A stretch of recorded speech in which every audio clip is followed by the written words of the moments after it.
Jupiter has 4 giant moons. 3 of them get all the attention.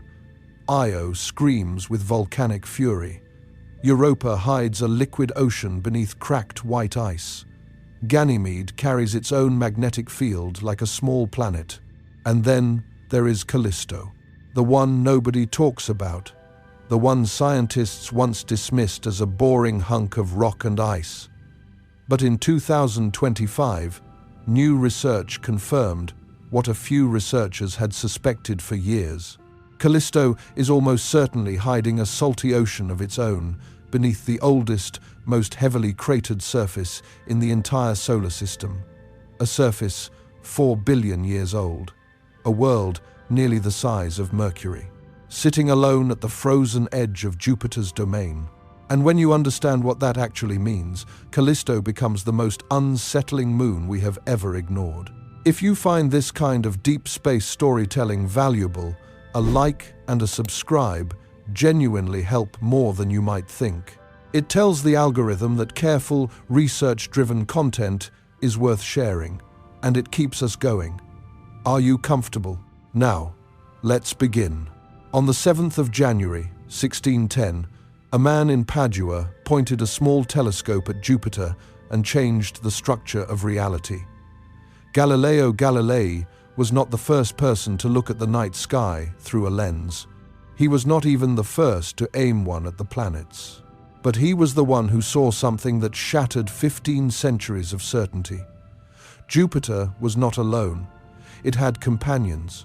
Small points of light, shifting position from night to night, clearly orbiting the giant planet the way the moon orbits Earth.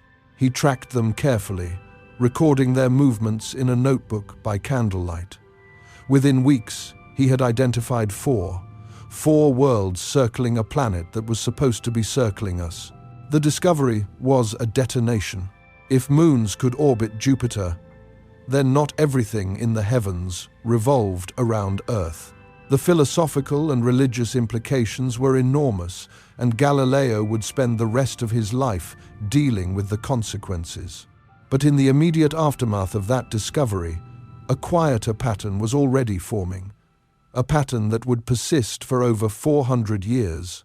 Of the 4 moons Galileo found, one was always the faintest, one was always the farthest out. One sat at the cold outer edge of the system, moving slower than the others, taking nearly 17 Earth days to complete a single orbit, while the innermost moon raced around Jupiter in less than 2. German astronomer Simon Marius, who observed the moons around the same time, later proposed names for all 4, drawing on the lovers and companions of Zeus in Greek mythology. The innermost became Io. The second became Europa. The third, the largest, became Ganymede.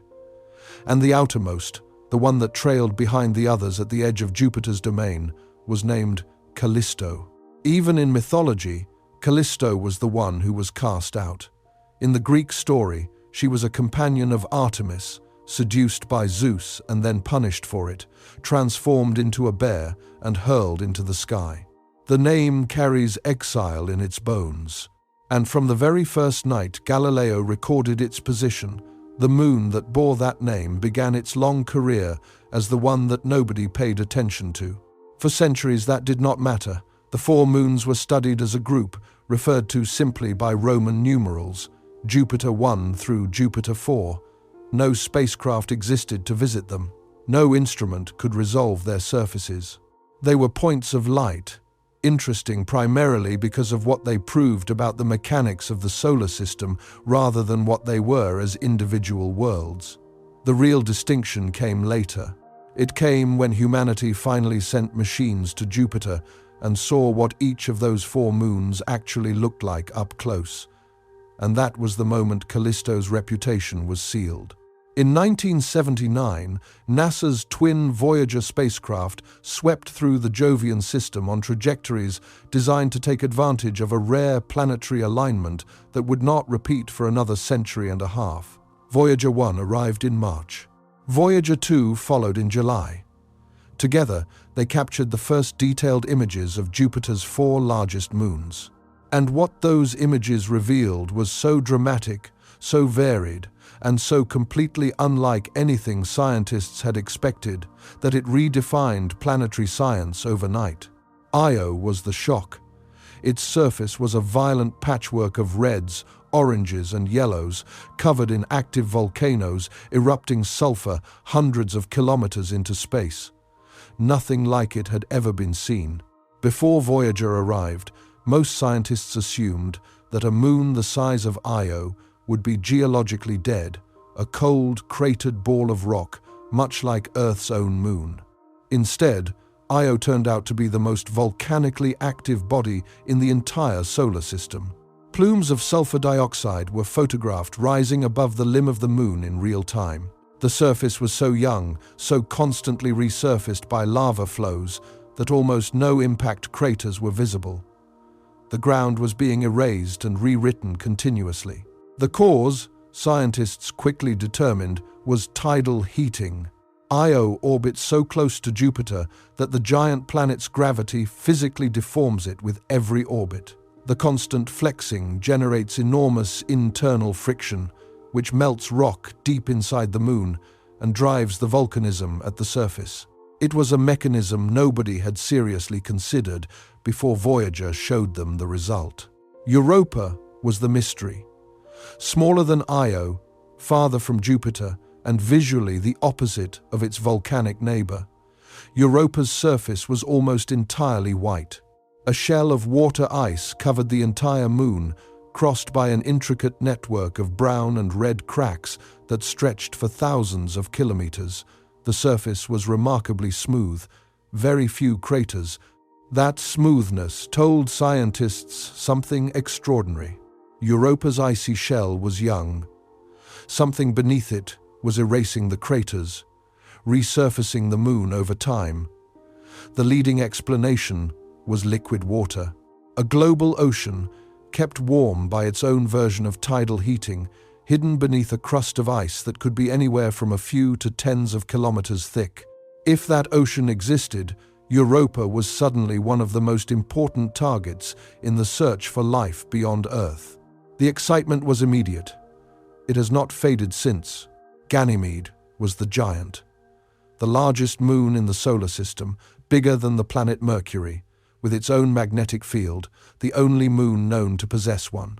Its surface was a patchwork of two types of terrain: dark, heavily cratered regions that appeared ancient, and lighter, grooved terrain that appeared younger and suggested some form of tectonic activity in the past.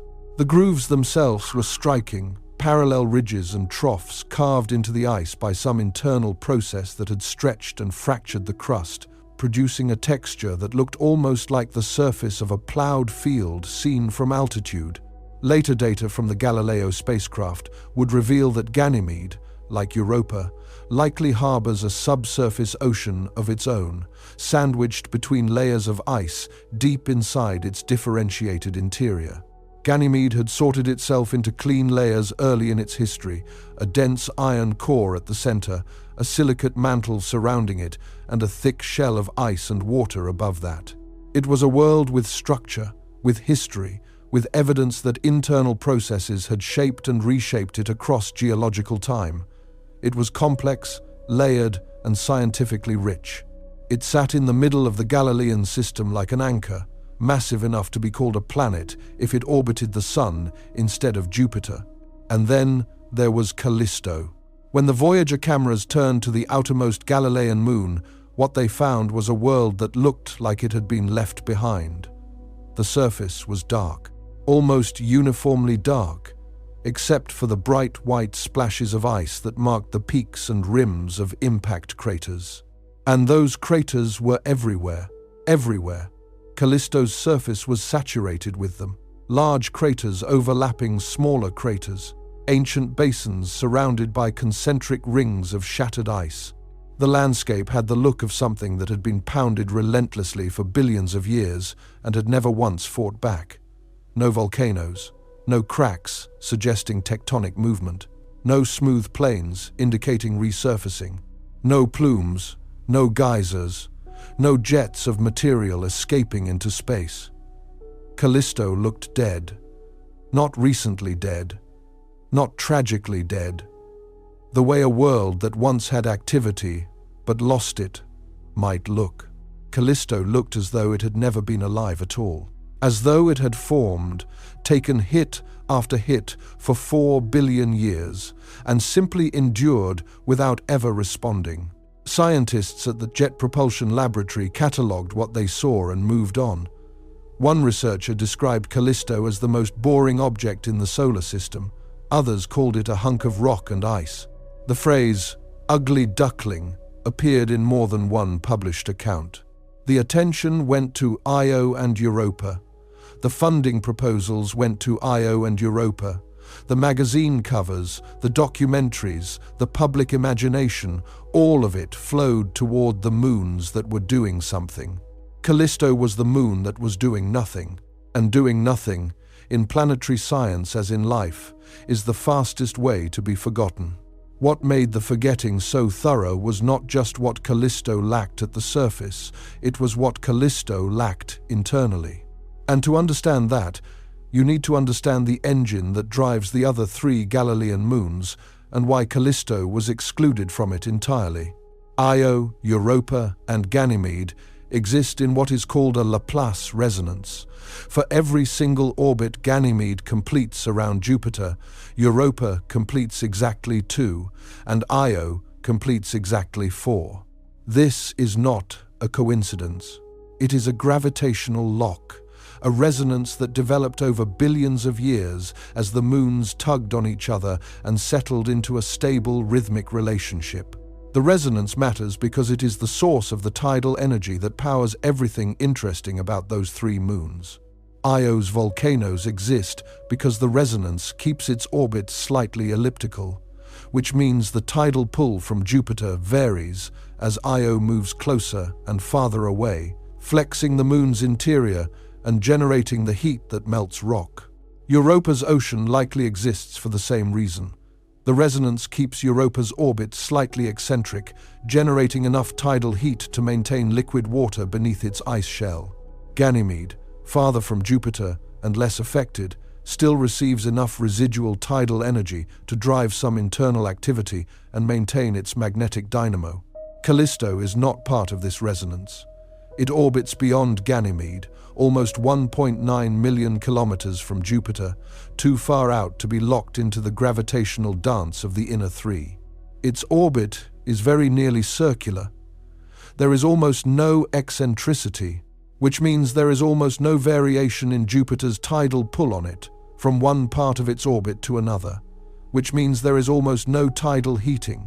Callisto's interior receives so little energy from this mechanism that it is essentially negligible. The moon has been thermally abandoned.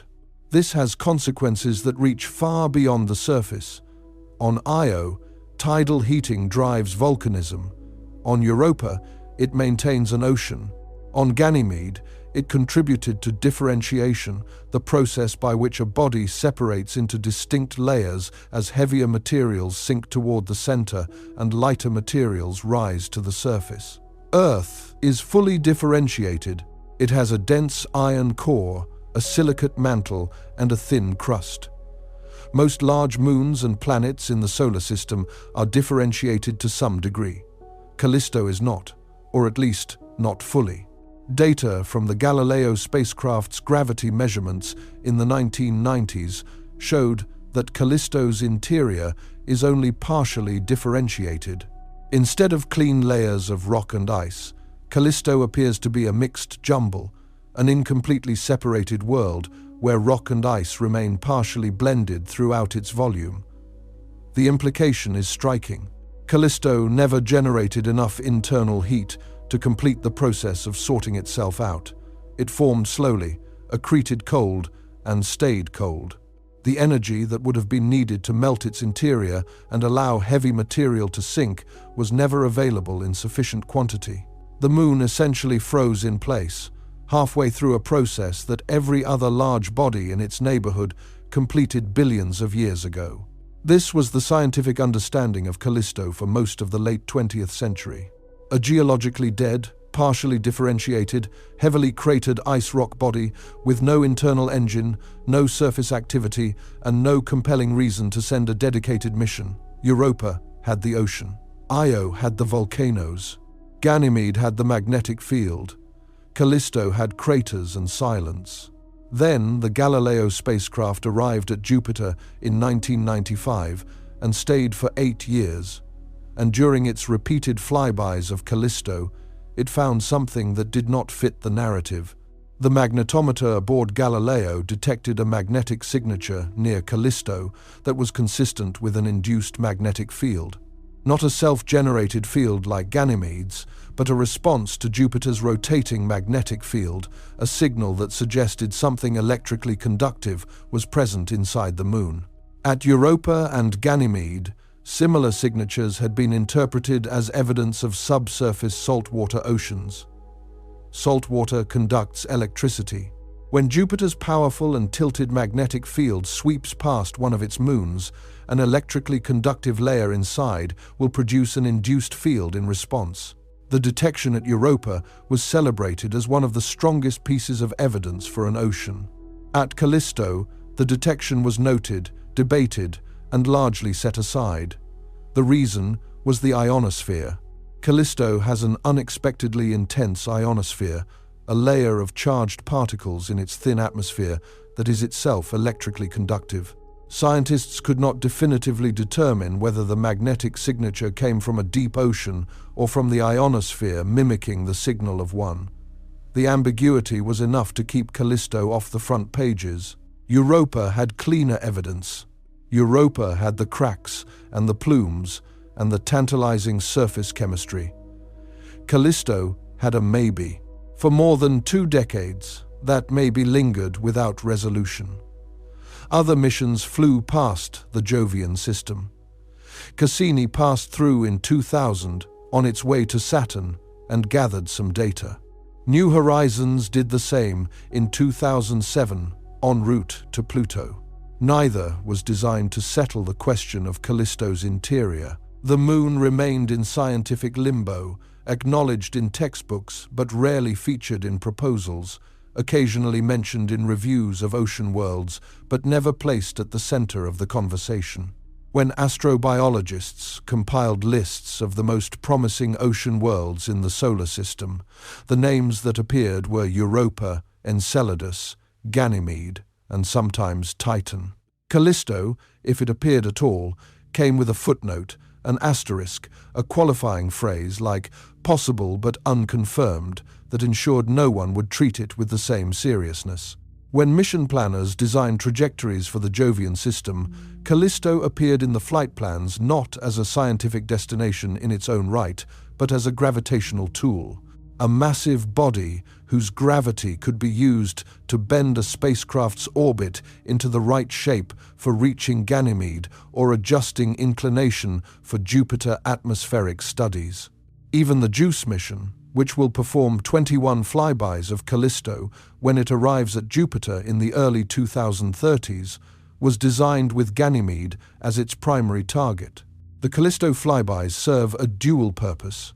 They are scientifically valuable, yes, but they are also orbital mechanics, stepping stones, each close pass adjusting the spacecraft's trajectory to eventually achieve orbit around Ganymede. Callisto was not ignored by accident. It was systematically deprioritized across decades of mission architecture, scientific publishing, and public communication. It was the Moon you flew past on the way to somewhere more interesting. The Moon whose name appeared in supplementary tables rather than in titles.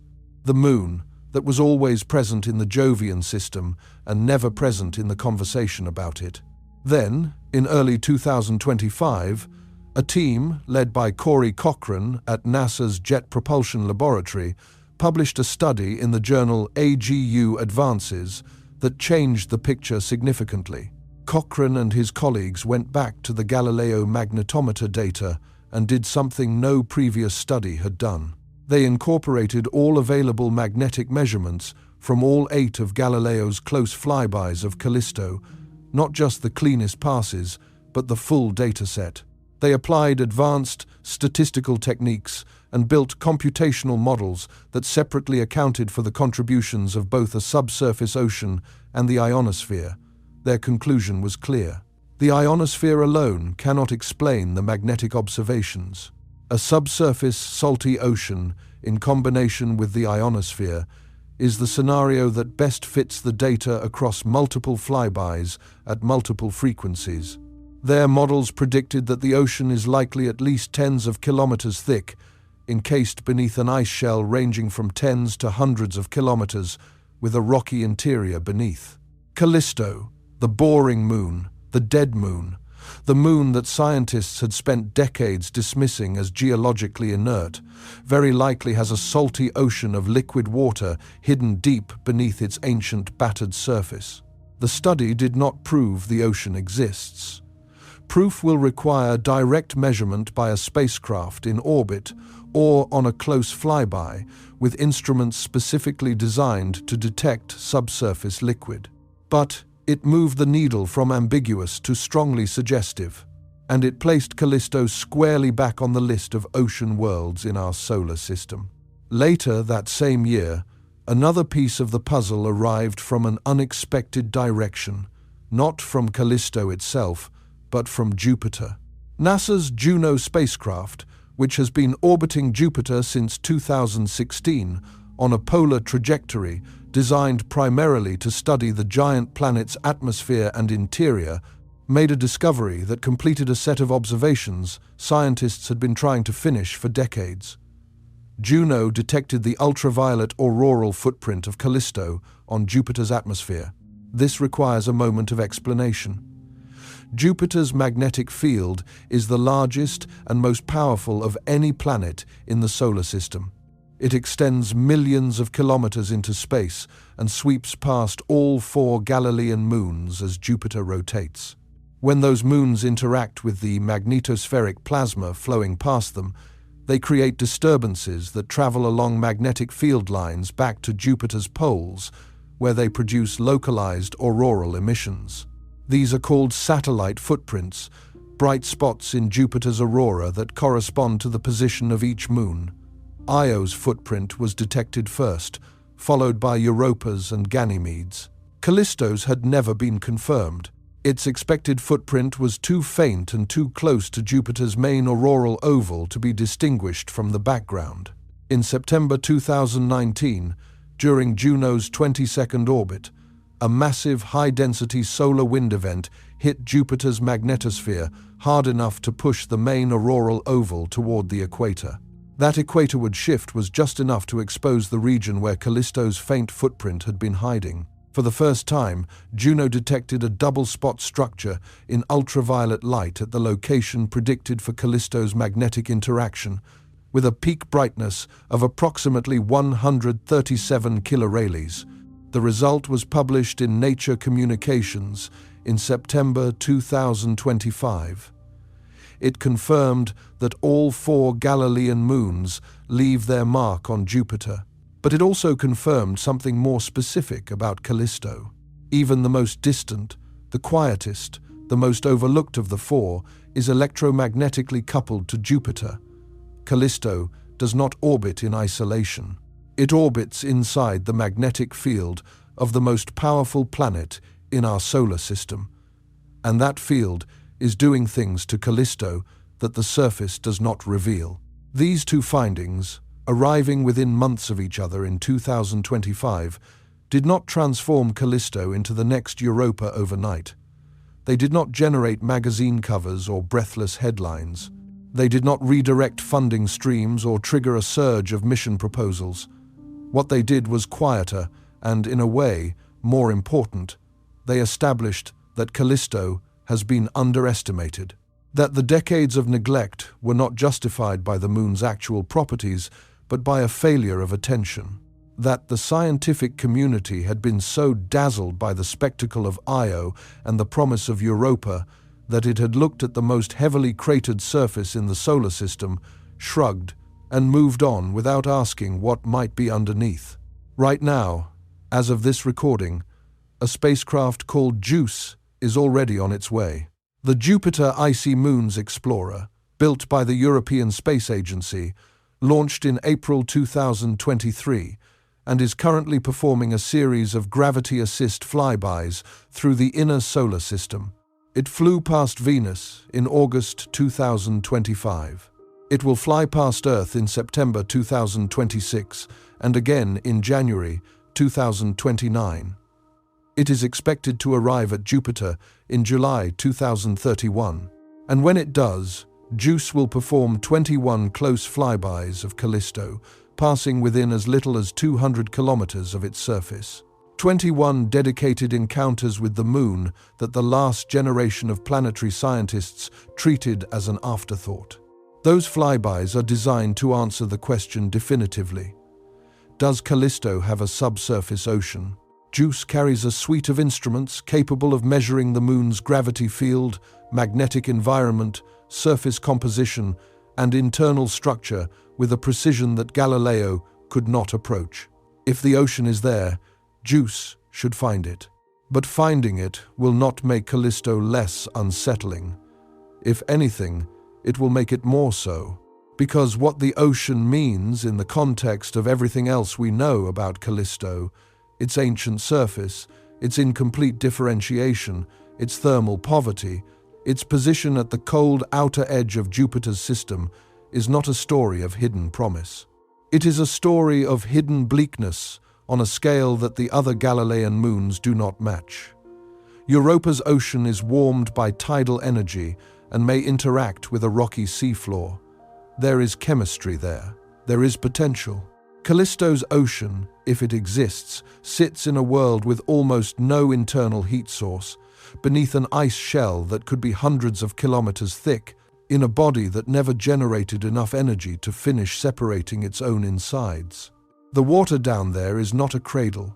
It is a tomb, cold and pressurized and sealed in darkness, possibly for billions of years. And the surface above it is a testament to what 4 billion years of unrepaired damage looks like on a world the size of Mercury. That surface is where we go next. Because when you look closely at what Callisto's face actually records, the story becomes far harder to forget than the Moon itself ever was. If you want to understand what Callisto really is, forget the comparisons with Europa and Io, forget the magnetic data and the subsurface ocean for a moment. Start at the surface. Start with what you would actually see if you could somehow stand on this world and look around. Because the surface of Callisto is not just old, it is the single most battered landscape in the known solar system. And what it preserves is not a record of geology. It is a record of violence that has been frozen in place for longer than complex life has existed on Earth. Every solid body in the solar system has impact craters. The Moon has them, Mars has them, Mercury has them. Even Earth has them, though most of ours have been erased by weather, plate tectonics, and the slow grinding of geological time. Craters form when objects, asteroids, comets, fragments of shattered worlds strike a surface at velocities measured in tens of kilometers per second. The energy released on impact is staggering. A chunk of ice and rock a few kilometers across, hitting a surface at 20 kilometers per second, releases energy equivalent to millions of nuclear weapons detonating simultaneously. The result is a crater, a scar in the ground that, on a geologically active world, will eventually be erased by volcanism, erosion, or tectonic recycling. On a dead world, that scar stays. Callisto is the deadest world we know, and its scars have stayed. The surface of Callisto is what scientists call saturation cratered. That term has a specific technical meaning. It does not just mean that there are a lot of craters. It means that the surface has reached a state where new impacts can no longer add to the total visible crater count because every new crater that forms obliterates or overlaps an older one. The landscape is so completely covered that it has achieved a kind of terrible equilibrium. The oldest craters are enormous, their rims softened and degraded by billions of years of micrometeorite bombardment and the slow action of sublimation. Younger craters sit inside them, sharper edged. their floors dusted with bright ice exposed by the impact.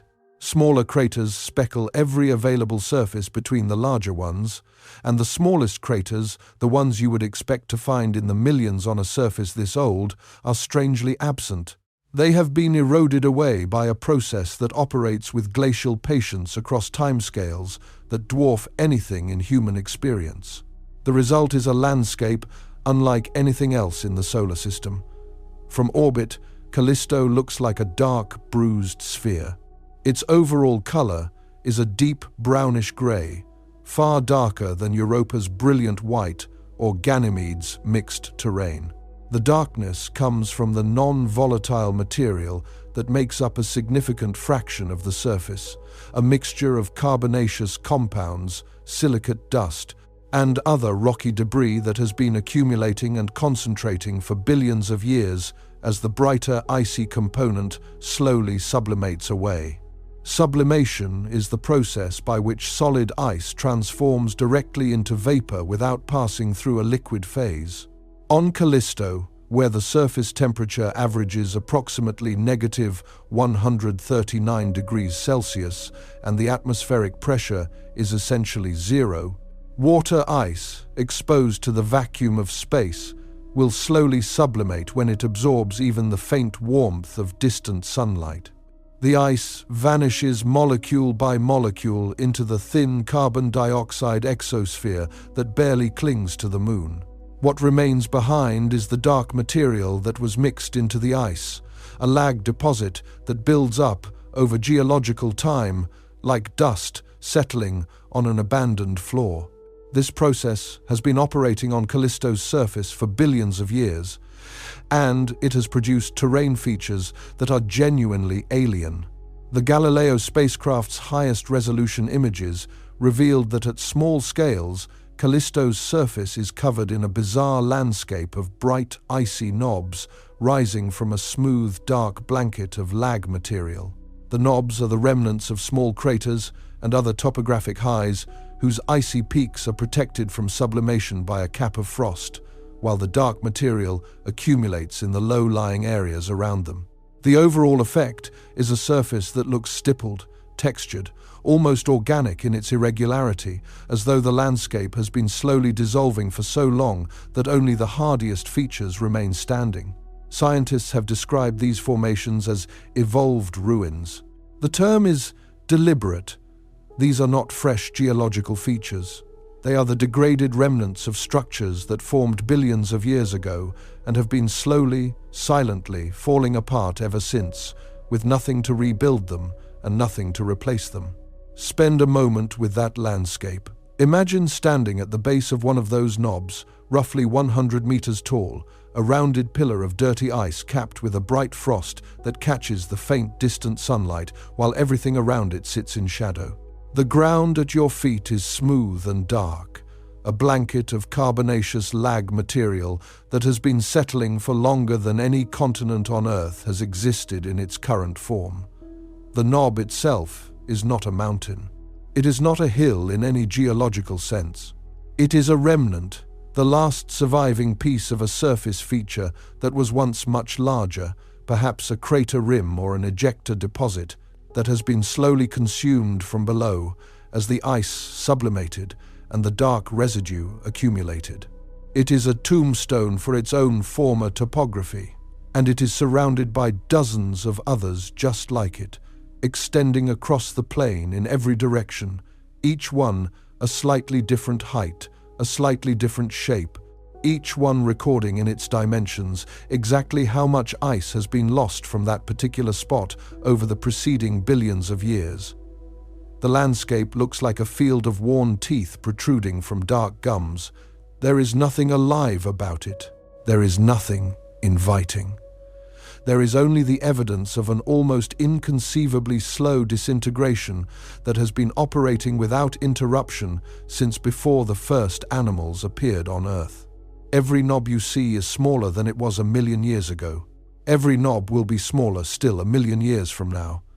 And eventually, over timescales that reduce human civilization to a rounding error, they will all be gone. The frost caps will sublimate. The pillars will shrink below the level of the surrounding lag. The surface will flatten into a uniform dark plain, featureless, the last traces of ancient topography finally erased, not by any active geological process, but by the patient, molecule-by-molecule departure of ice into vacuum. That is the endgame of sublimation erosion on Callisto. Not destruction, dissolution. A surface that is not being torn apart, but is quietly, imperceptibly evaporating into nothing. And rising above this dark, stippled, quietly disintegrating landscape are the monuments. The great impact structures that define Callisto's face and give the moon whatever identity it has. The largest of them is Valhalla. Valhalla is the single largest multi-ring impact structure in the solar system. Its central bright zone, the area immediately around the original point of impact, is roughly 600 kilometers across. But the structure does not end there.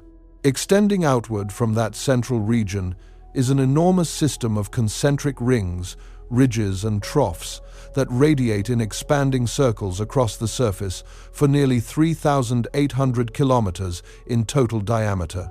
To grasp what that means, consider this. The island of Great Britain, from its northern tip in Scotland to the southern coast of England, spans roughly 1,000 kilometers. Valhalla's ring system would stretch from London to Moscow and beyond. It covers a substantial fraction of Callisto's entire surface. A single impact, so powerful that its shock waves propagated through the moon's outer shell and fractured it into concentric rings as the material beneath flowed inward to fill the cavity. The formation of those rings tells scientists something important about what lay beneath the surface at the time of impact. A purely solid, rigid body would not produce concentric rings on this scale. The rings formed because the brittle outer ice shell fractured in a pattern dictated by the response of a softer, more viscous layer underneath. That layer could have been warm ice. It could have been a mix of ice and liquid. It could have been the very ocean that the 2025 magnetic data now suggests is still there.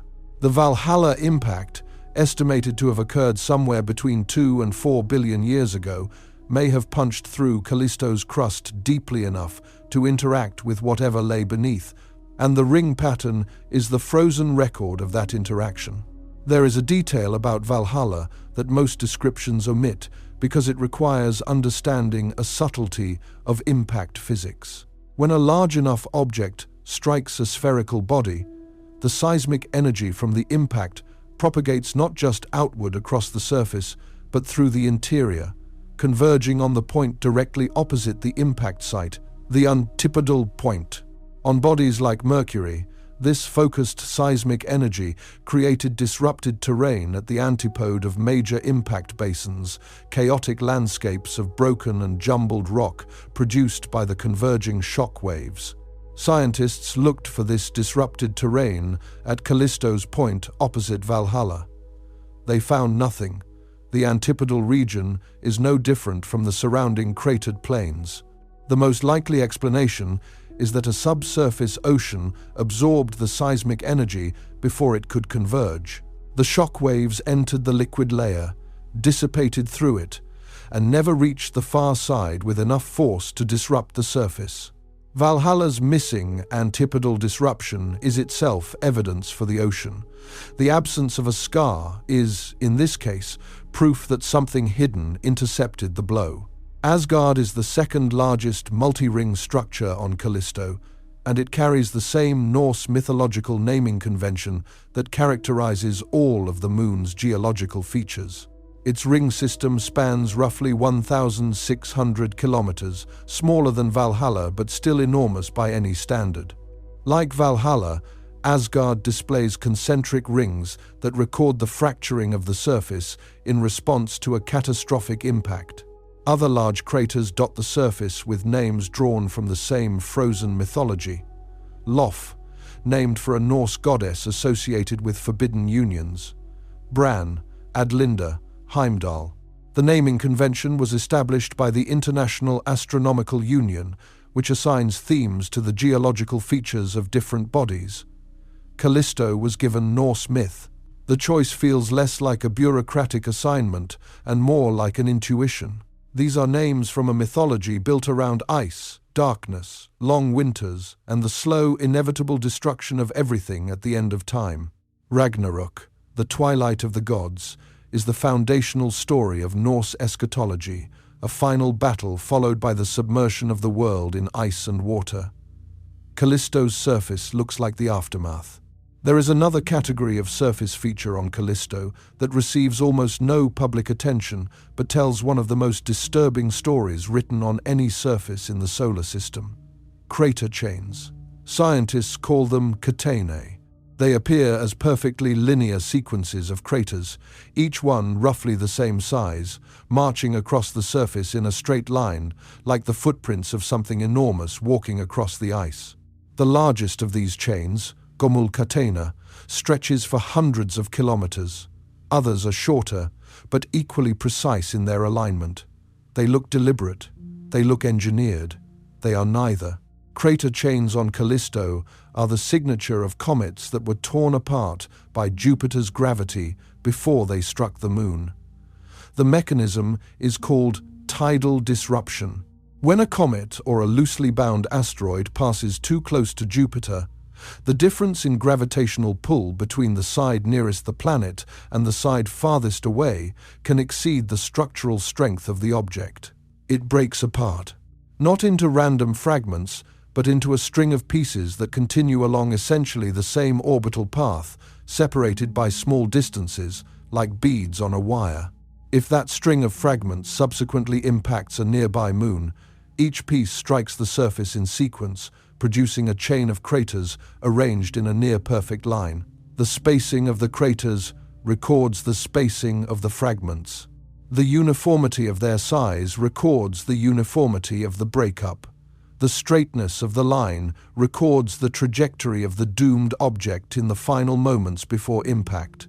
The most famous demonstration of this process was the impact of comet Shoemaker-Levy 9 into Jupiter itself in 1994. That comet had been tidally disrupted into a chain of fragments during a previous close approach and struck Jupiter in a sequence of impacts over several days. The crater chains on Callisto are the record of similar events that happened millions or billions of years earlier, comets that were shredded by Jupiter's gravity and then flung into Callisto's face. What makes the catenae so unsettling is what they reveal about Callisto's relationship to Jupiter. Callisto does not just orbit near the largest planet in our system. It orbits within the zone where Jupiter routinely destroys passing objects and redirects the debris. The crater chains are physical proof that Jupiter's gravitational violence reaches Callisto. The Moon is not beyond the giant planet's influence. It is squarely within the impact zone of a world that rips comets apart and scatters the fragments across its moons. The chains are not the result of random chance. They are the predictable consequence of orbiting in the outer suburbs of a gravitational empire that treats passing comets like toys. There is one more detail from the Galileo high-resolution imagery that rarely appears in public accounts of Callisto, but that deepens the picture of what this surface actually is. Inside some of the larger craters, Galileo photographed landslides. Long, tongue-shaped deposits of material that had slumped from the crater walls and flowed across the crater floors, extending 3 to 3.5 kilometers from the base of the slopes where they originated. These are among the very few signs of any surface modification on Callisto that is not directly caused by external bombardment or the molecular scale departure of sublimating ice. They are evidence of mass wasting, the geological term for material moving downhill under the influence of gravity alone. On Earth, landslides happen because rain saturates a slope, or an earthquake shakes it loose, or tree roots die and release the soil they were holding.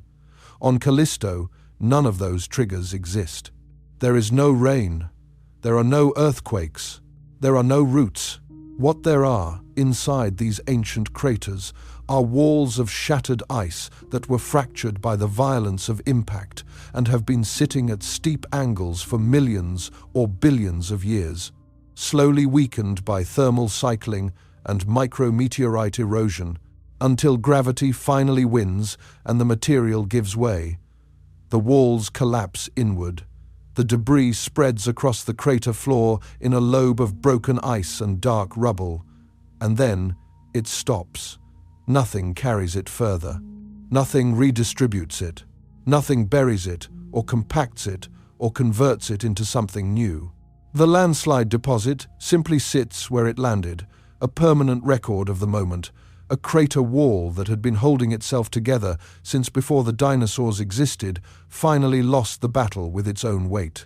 These are not signs of geological vitality. They are signs of structural failure in a landscape so old and so unsupported that even the simple force of gravity, operating over sufficient time, can pull apart the remnants of ancient violence. The walls of Callisto's craters are collapsing inward the way the walls of an abandoned building eventually collapse, not because anything is attacking them, but because nothing is maintaining them. And the debris they produce will never be cleared. It will sit on those crater floors for as long as the craters themselves exist, which on Callisto means effectively forever. The 2025 study, led by Maria Camarca at the California Institute of Technology, added a new layer of understanding to this ancient surface. Using the Atacama Large Millimeter, Sub-Millimeter Array in Chile, the most powerful radio interferometer on Earth, Camarca and her team produced the most detailed thermal maps of Callisto ever assembled from ground-based observations. ALMA observes at millimeter wavelengths, which penetrate slightly below the immediate surface and sense the thermal properties of the near subsurface material. The spatial resolution was limited, roughly a few hundred kilometers at best, meaning a comparable map of Earth would blur entire countries together. But even at that resolution, the results were revealing. The team found that Callisto's thermal behavior could not be explained by a simple model assuming a single uniform surface material. Instead, the data required at least two distinct thermal inertia components, meaning the surface is a patchwork of materials that store and release heat at different rates. Some regions responded quickly to changes in solar illumination, heating and cooling rapidly like loose powder. Other regions retained heat more stubbornly, behaving like denser, more consolidated material. The Valhalla impact basin showed up as a thermal anomaly, roughly 3 to 5 degrees colder than the surrounding terrain in the ALMA data. The Loffen crater complex in the southern hemisphere showed a similar cold signature. These cold spots suggest that the material inside and around major impact structures has different physical properties from the rest of the surface, possibly higher thermal inertia from more compacted or ice-rich material exposed or compressed by the impacts themselves. The study also detected a warm region confined to the mid-latitudes of Callisto's leading hemisphere, the side that faces forward in its orbit around Jupiter. This warmth may be the signature of exogenic sculpting, the modification of surface material by external processes such as micrometeorite bombardment and charged particle irradiation from Jupiter's magnetosphere. Callisto's leading hemisphere plows through the surrounding space environment like the front of a ship through water, accumulating more impacts and more radiation exposure than the trailing side. Over billions of years, this asymmetric bombardment may have physically altered the regolith properties of the leading hemisphere, changing how it absorbs and re-radiates heat. What the ALMA study confirmed, and what earlier Galileo data had hinted at, is that Callisto's surface is more complex than it appears at first glance. The uniform darkness, visible in wide-angle images, conceals real variation in composition, structure, and thermal behavior.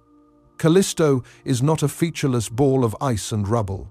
It is a world whose surface has been shaped by billions of years of competing processes, impact cratering that constantly churns and overturns the top layer, sublimation that slowly removes ice and concentrates dark lag deposits, radiation processing that chemically alters surface materials, and micrometeorite gardening that grinds everything into a fine regolith over geological time. Every one of these processes operates without pause, and not one of them is constructive. Every single process acting on Callisto's surface is a form of degradation. There is no volcanism laying down fresh material. There is no tectonism pushing up new mountain ranges. There is no weather depositing sediment in low-lying basins. There is no hydrological cycle redistributing material across the landscape. Every active process on Callisto is a process of wearing down, breaking apart, darkening, and slowly erasing. That combination, that relentless one-directional decay, is what gives Callisto's surface its particular character. It is not the cratered landscape of the Moon, which has its own bleakness, but is at least visually stark in its contrast of bright highlands and dark maria. It is not the cratered landscape of Mercury, which is geologically dead, but at least reflective, bright, and texturally varied.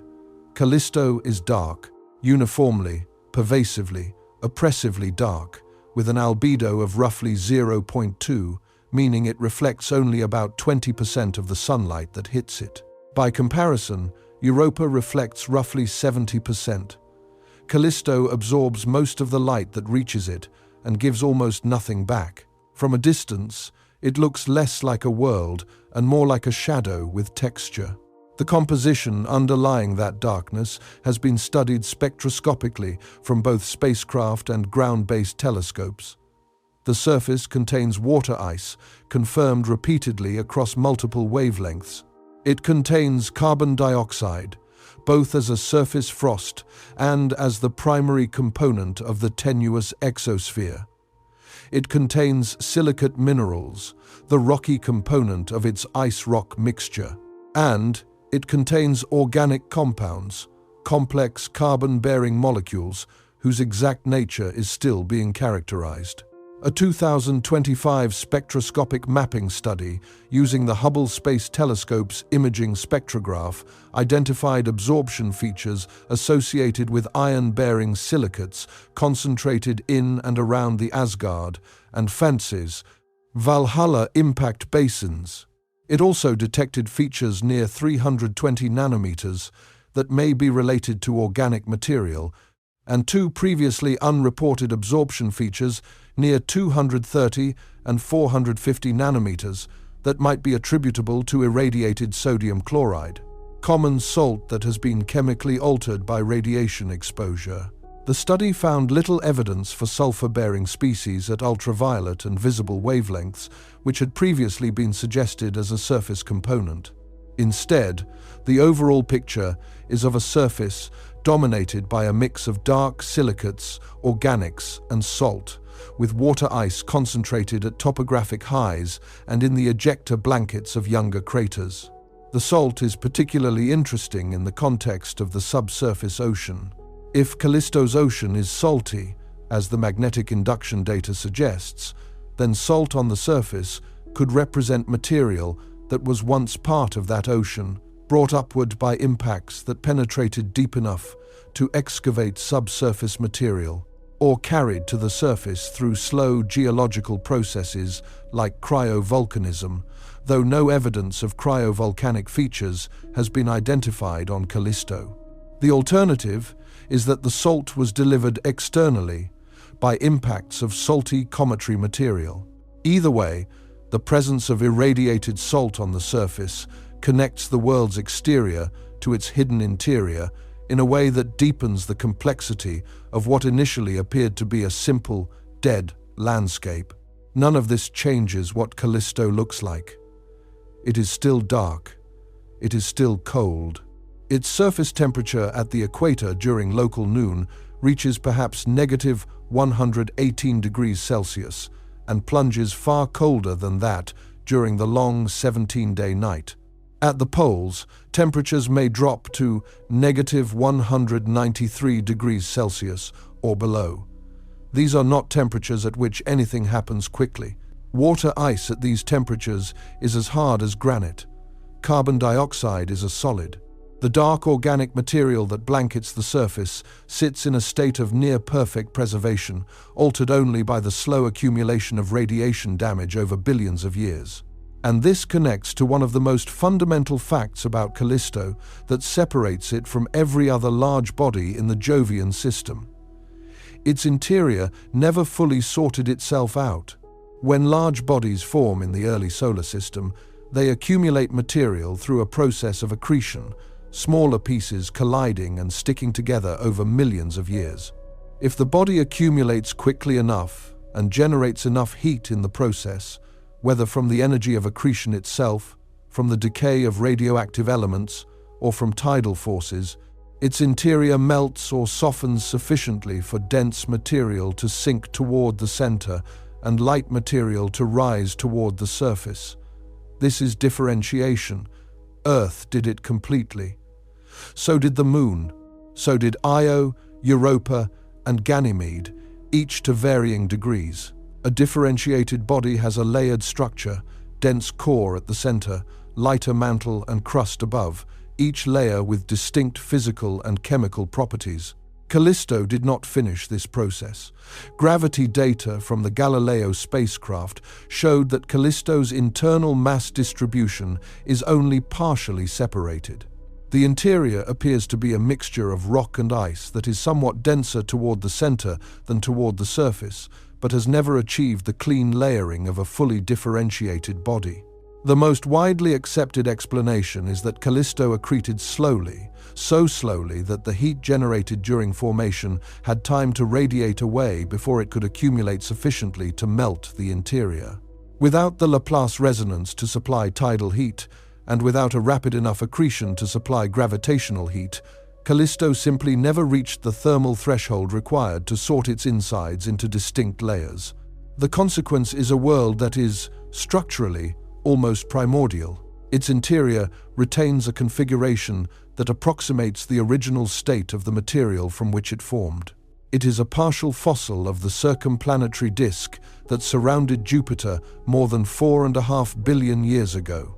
The rock and ice that were pulled together to build Callisto are still mixed together inside it in roughly the proportions they had when the Moon was assembled. This has implications that run deeper than internal structure. A partially differentiated body with minimal tidal heating and no significant radiogenic heat source has almost no mechanism for driving internal geological activity. There is no convecting mantle to push material around. There is no dynamo generating a self-sustaining magnetic field. There is no thermal gradient steep enough to drive cryovolcanism through a shell that may be hundreds of kilometers thick. If the subsurface ocean exists, as the 2025 data strongly suggests, it exists in a state of extraordinary isolation. It is sealed between a thick ice shell above and a mixed rock-ice interior below, in a world that generates almost no energy to stir it, warm it, or drive chemical reactions within it. Compare this to Europa's ocean for a moment. Europa's ocean is thought to sit in direct contact with a rocky seafloor. That contact is crucial for astrobiology because it allows water-rock interactions, the kind of chemistry that on Earth occurs at hydrothermal vents and is considered one of the most promising environments for the origin of life. Europa's tidal heating warms the seafloor. Hot water circulates through cracks in the rock. Minerals dissolve. Chemical gradients form. Energy is available. Callisto's ocean, if it exists, likely does not have this. The ice shell above it may be too thick for sunlight or surface chemistry to penetrate. The interior below it may not be warm enough to drive significant water-rock interaction. The ocean may simply sit there, cold, salty, dark, and chemically inert, a vast volume of liquid water with nothing happening in it. Not dead in the biological sense, because nothing may have ever lived there to die, merely empty. A reservoir of potential that was never activated. This is what the surface of Callisto has been trying to tell us for 400 years. every crater that was never erased, every dark plain that was never resurfaced, every bright ice knob that is slowly sublimating into nothing, every ring of Valhalla that records an impact the moon could never heal from, every crater chain that records a comet Jupiter tore apart and hurled into Callisto's face, every landslide deposit sitting undisturbed on a crater floor where it fell before the first mammals walked on Earth. The surface is not just old. It is a continuous record of damage received and never repaired, stretching back to within a few 100 million years of the formation of the solar system itself. There is arguably no other surface in our planetary neighborhood that so completely preserves the memory of what has happened to it. Earth's surface is recycled every few 100 million years by plate tectonics. Io's surface is replaced every million years or so by volcanism. Even the moon, which has regions billions of years old, has experienced enough volcanic resurfacing in its maria to partially overwrite its early history. Callisto has overwritten nothing. Every blow is still visible. Every scar is still open. And the world bearing those scars sits at the outer edge of the most powerful planetary system in our solar neighborhood, orbiting a gas giant whose radiation belts, magnetic field, and gravitational influence dominate a region of space millions of kilometers across. Callisto endures that environment not through active resistance, but through a kind of passive exposure that has been ongoing since before the first multicellular organisms appeared on Earth. What that position means, and what the environment around Callisto actually looks like when you examine it closely, is the subject of what comes next. Because the gap between what people assume about Callisto's neighborhood and what that neighborhood actually contains is where the real unease begins. Jupiter is not a planet in the way most people picture planets. It is a system, a miniature solar system within our solar system, a gravitational empire so vast and so dominant that everything within its influence operates under conditions that would be unrecognizable on Earth. To understand what Callisto endures, you have to understand what it means to exist inside that empire. And to understand that, you have to start with the Emperor itself. Jupiter contains more mass than every other planet, moon, asteroid, and comet in the solar system combined. Not slightly more than twice as much. If you gathered every object orbiting the Sun that is not the Sun itself and crushed them all into a single ball, that ball would still weigh less than half of Jupiter. The planet is composed almost entirely of hydrogen and helium, the same elements that make up stars, and in fact, Jupiter radiates more energy into space than it receives from the Sun, still slowly contracting and cooling from the heat of its own formation 4.5 billion years ago. It is not a failed star in any rigorous astrophysical sense. It would need to be roughly 80 times more massive to ignite hydrogen fusion, but it sits in a category of its own, too large to be called a mere planet in the intuitive sense, too powerful to be compared with anything else in the neighborhood. Jupiter's gravitational influence extends millions of kilometers in every direction. It perturbs the orbits of asteroids. It shepherds comets. It has captured over 100 known moons, ranging from the 4 Galilean giants to tiny irregular fragments a few kilometers across that orbit in chaotic, distant, retrograde paths. The region of space that Jupiter controls is so large that traveling from the planet to its outermost known moon would take longer than traveling from Earth to the moon. But the gravitational field is not the most dangerous thing about Jupiter. The most dangerous thing is the magnetic field. Jupiter's magnetosphere is the largest coherent structure in the solar system after the heliosphere itself. If it were visible to the naked eye from Earth, it would appear in our sky several times larger than the full moon. The field is generated by currents of metallic hydrogen deep inside Jupiter's interior, where the pressure is so extreme that hydrogen is compressed into a liquid state that conducts electricity like a metal. The resulting magnetic field is roughly 20,000 times stronger than Earth's.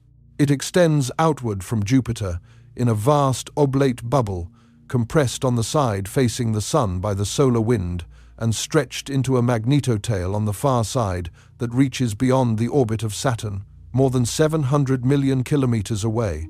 Trapped within this magnetic field are charged particles, protons, electrons, and heavier ions, primarily sulfur and oxygen stripped from Io's volcanic emissions. These particles are accelerated to enormous energies by the rotating magnetic field and confined in radiation belts that wrap around Jupiter in donut-shaped zones of lethal intensity. The innermost radiation belts, the ones closest to the planet, are the most intense. Io orbits within them. Europa orbits within them. Ganymede, with its own magnetic field providing some local shielding, orbits at the outer edge. The radiation environment at Europa's orbit is severe enough that an unshielded human standing on the surface would receive a lethal dose within a matter of days. The electronics aboard spacecraft that fly through this region must be heavily shielded, and even then, they accumulate radiation damage that limits their operational lifespan. Callisto orbits beyond the main radiation belts. This is the fact that every description of Callisto mentions first when discussing its relationship to Jupiter's environment, and it is the fact that has driven every proposal to use Callisto as a human outpost. At approximately 1.9 million kilometers from Jupiter, Callisto sits outside the most intense zone of trapped charged particles. The radiation at its surface is dramatically lower than at Europa or Io. This is true. It is also misleading if you stop there. The radiation level on Callisto's surface is approximately 10 times higher than Earth's natural background radiation. That number sounds modest compared to the killing fields closer to Jupiter. And in relative terms, it is. A human on Callisto would not die of radiation exposure within days the way they would on Europa. But 10 times Earth's background is not a benign environment by any terrestrial standard. It is an environment where long-duration exposure carries measurable health risks. It is an environment where unshielded electronics degrade over time. It is an environment where the surface material itself is being slowly altered by a constant drizzle of energetic particles that have been raining down for 4 billion years. The radiation on Callisto is not dramatic. It is not immediately lethal. It is persistent, invisible, and cumulative, precisely the kind of hazard that people underestimate because it does not announce itself. And the radiation is not the only environmental factor that makes Callisto hostile.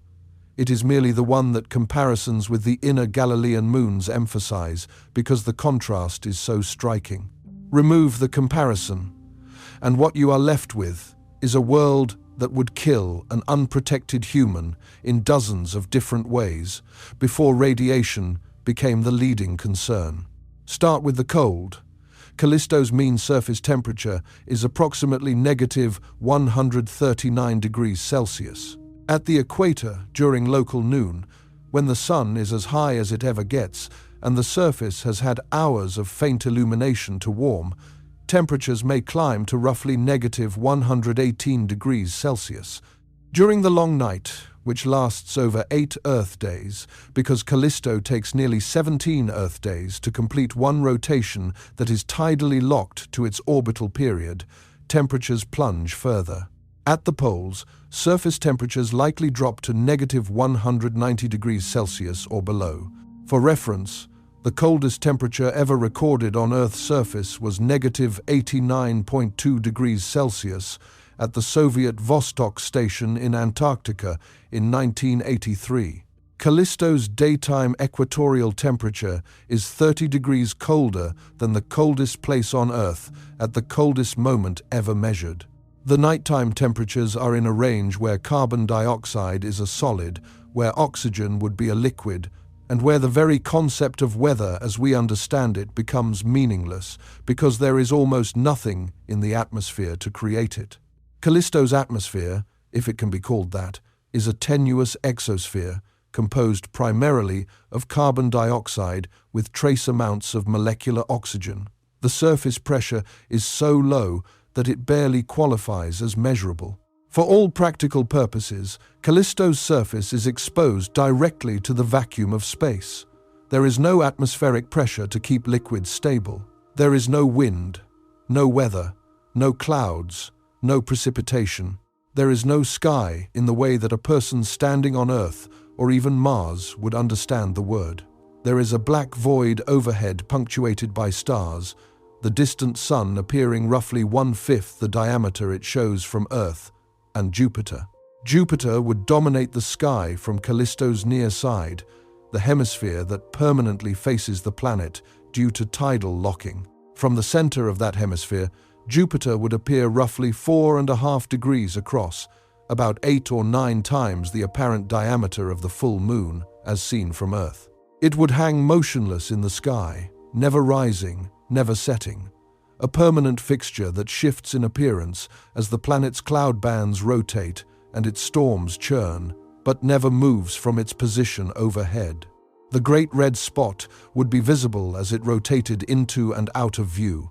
The auroral displays at Jupiter's poles, the most powerful in the solar system, would occasionally flare in ultraviolet wavelengths that human eyes cannot see, but that instruments would detect with ease. At times, the other Galilean moons would be visible as bright points of light moving across the Jovian disk or emerging from behind it. From the far side of Callisto, the hemisphere that permanently faces away from Jupiter, the planet would never be visible at all. The sky would contain only stars and the distant sun, no landmark, no reference point, just a frozen dark plain stretching to a horizon that, because of Callisto's lower surface gravity, roughly 1/8 of Earth's, would appear subtly closer and more tightly curved than what a person is accustomed to. But that description, delivered quickly and moved past, does not do justice to what the anti-Jovian hemisphere of Callisto would actually feel like to a human being standing on it. Because this is not simply the far side of a moon. It is one of the most psychologically isolated locations in the explored solar system. On the near side, Jupiter at least provides a reference. It is vast and silent and indifferent, but it is there. It fills a significant portion of the visual field. It gives the eye something to anchor to. It provides a sense, however false, that you are near something. On the anti-Jovian hemisphere, that anchor disappears entirely. You are standing on a dark, cratered plain under a sky that contains nothing but points of light and a sun so distant and so dim that it provides no meaningful warmth and barely enough illumination to cast shadows. The horizon curves away in every direction at a radius that feels wrong to a human observer, tighter than it should be, closer than Earth's horizon. A reminder that the world you are standing on is smaller than your instincts expect. There is no motion anywhere, no clouds drifting, no wind disturbing the regolith, no satellites visible traversing the sky, because the other Galilean moons orbit too close to Jupiter to be seen from this side without instruments. There is only the ground, which has not changed in billions of years, and the sky, which is the same sky that shines over every point in the solar system, but which here, from this surface, at this distance, carries no comfort at all. The stars are not beautiful from Callisto's anti-Jovian hemisphere. They are indifferent. They are the same stars that shine over Earth, but stripped of every context that makes stargazing a human experience. There is no atmosphere to make them twinkle. There is no warm breeze on your face. There is no sound of crickets or distant traffic. There is only the helmet of your suit, the sound of your own breathing, and an unbroken field of ancient craters extending to the curved edge of a world that has been sitting in exactly this configuration since before your species existed. The psychological weight of that isolation is not something that any amount of mission training can fully simulate. You are not merely far from home. You are standing on the surface of a world that has never been visited, in a location where the nearest active geological process of any kind is hundreds of thousands of kilometers away on a different moon, under a sky that provides no evidence of the giant planet you are orbiting because the geometry of tidal locking has placed it permanently behind you. And you are there because this is the safest place in the Jovian system for a human being to stand. And this is the world that NASA, in 2003, identified as the most suitable location for a human outpost in the Jovian system. The study was called Human Outer Planets Exploration, abbreviated HOPE. It was a conceptual study, not a funded mission, conducted by NASA to explore what a crewed mission to the outer solar system might look like using propulsion technologies that could plausibly be developed by the 2040s. The team evaluated the Galilean moons as potential destinations and selected Callisto as the primary target. Their reasoning was straightforward and, within the constraints of the exercise, sound. Callisto has abundant water ice on its surface, which can be processed into hydrogen and oxygen for rocket propellant and life support. It orbits outside Jupiter's main radiation belts, reducing the shielding mass required for a surface habitat. Its geological stability means there is no risk of volcanic eruptions, seismic activity, or surface upheaval. And its position in the Jovian system, close enough to Jupiter to serve as a base for exploration of the other moons, but far enough to avoid the worst of the radiation, makes it a logical way station for deeper missions into the outer solar system. The HOPE study envisioned a crew of 6 astronauts traveling to Callisto aboard a nuclear-powered spacecraft. The transit time from Earth would be measured in years. The crew would live in an inflatable habitat module surrounded by liquid hydrogen propellant tanks that doubled as radiation shielding during the interplanetary cruise.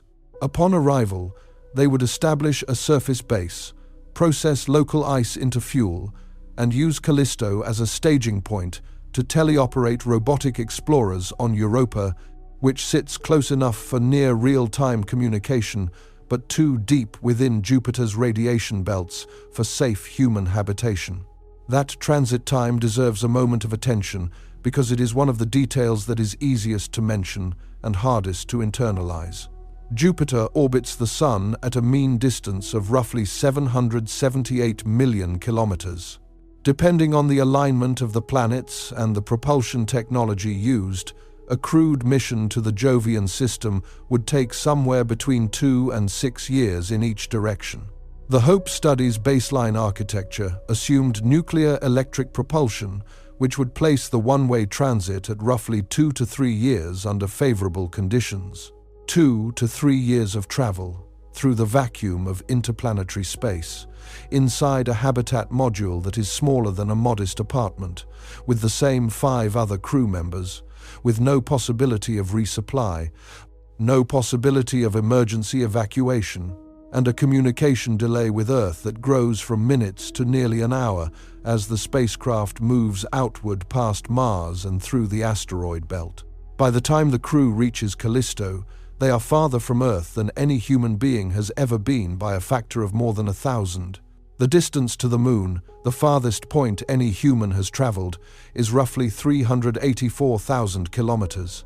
The distance to Callisto is approximately 628 million kilometers at closest approach. The isolation does not begin when you land on Callisto. It begins the day you leave Earth orbit, and it deepens with every passing month as the blue dot in the rear camera shrinks from a disk to a point to a speck indistinguishable from the background stars. By the time you arrive at Callisto, Earth is a memory maintained by radio signals that take more than half an hour to cross the void in each direction. A conversation with mission control is not a conversation. It is a series of monologues separated by chasms of silence. And the world you have traveled all that way to reach is the dark, ancient, cratered, frozen surface this story has been building toward. That is what waits at the end of the longest journey any human being would have ever undertaken. On paper, the logic is clean. Callisto is the least lethal option. It is the Galilean moon where humans could theoretically survive the longest with the least shielding. It is the moon where the resources needed for propellant production are most accessible under the least dangerous conditions.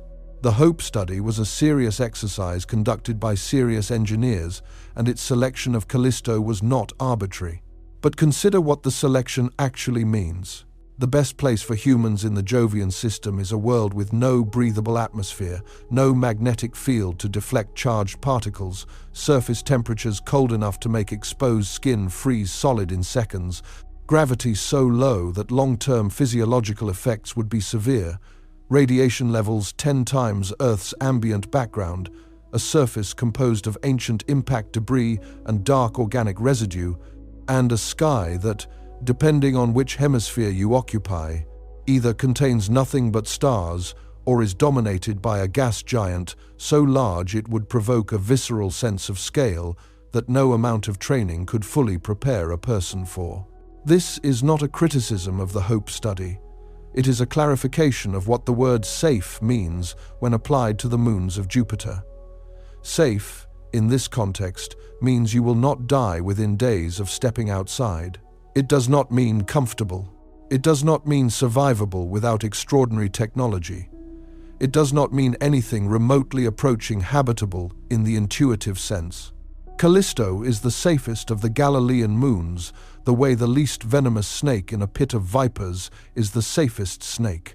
The distinction matters. It is real. And it should not be confused with the absence of danger. The 2025 findings about Callisto's probable subsurface ocean add another dimension to this picture that the HOPE study could not have fully anticipated, though the possibility of an ocean had been raised by Galileo-era data.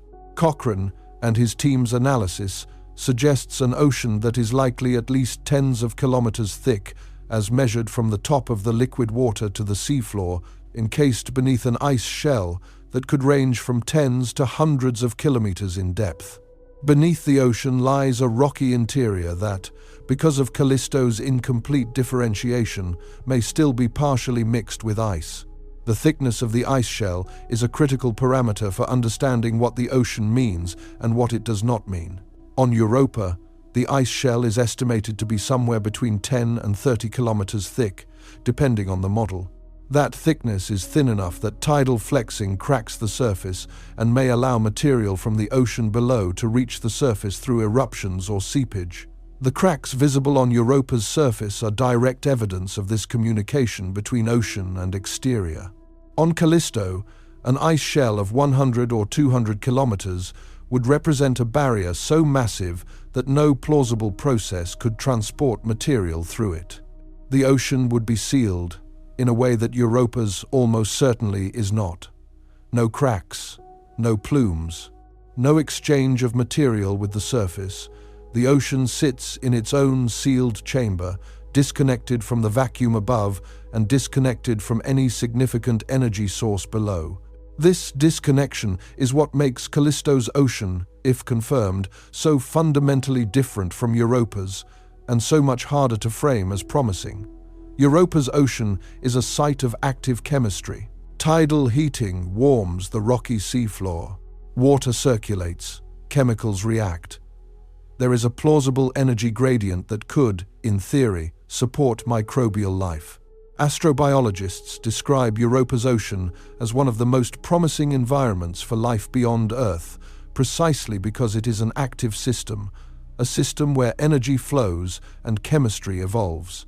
Callisto's ocean, as currently understood, has none of these features. There is no significant tidal heating to warm the seafloor. The interior temperature gradient is shallow. The water-rock interface, if it even exists in a clean form given the partial differentiation, may not be hot enough to drive meaningful chemical reactions. The ocean is likely cold, pressurized, salty, dark, and still. Not still in the way a lake is still on a windless morning, still in the way a sealed cavern is still, a chamber that has not been disturbed by any external process for potentially billions of years. The water molecules in Callisto's ocean may have been liquid since the moon formed. They may have been sitting in darkness for 4.5 billion years, moving only through the sluggish currents driven by whatever faint internal heat remains. Nothing entering, nothing leaving, no light, no seasons, no tide strong enough to stir, just salt water in the dark, under hundreds of kilometers of ice, on a world that the rest of the solar system forgot. Recent research has made this picture even more pointed. A 2026 study demonstrated that complex organic molecules, the chemical precursors to life, could have been incorporated into the Galilean moons during their formation, delivered intact by icy grains from the protosolar nebula. If that finding holds, it means Callisto may have received the raw ingredients for prebiotic chemistry at the very beginning of its existence. The water was there, the building blocks were there, and the ocean beneath the ice may have been holding both for 4.5 billion years in a sealed environment with almost no energy to do anything with them. What that means, and what it reveals about the kind of universe we inhabit, is where this story arrives at its conclusion. There is something about that scenario that is harder to process than the straightforward violence of Io or the hopeful mystery of Europa. It is the difference between a world that threatens you and a world that simply does not care. Io is dangerous the way a fire is dangerous, active, visible, comprehensible. Europa is mysterious the way a locked door is mysterious. Something interesting might be on the other side. Callisto is neither of these things. Callisto is a world where the ingredients for something remarkable may have been present since the beginning of the solar system, and where nothing remarkable happened because nothing was ever going to happen. The potential was real. The conditions were not. The Juno spacecraft, already en route to Jupiter, will be the instrument that tests this picture.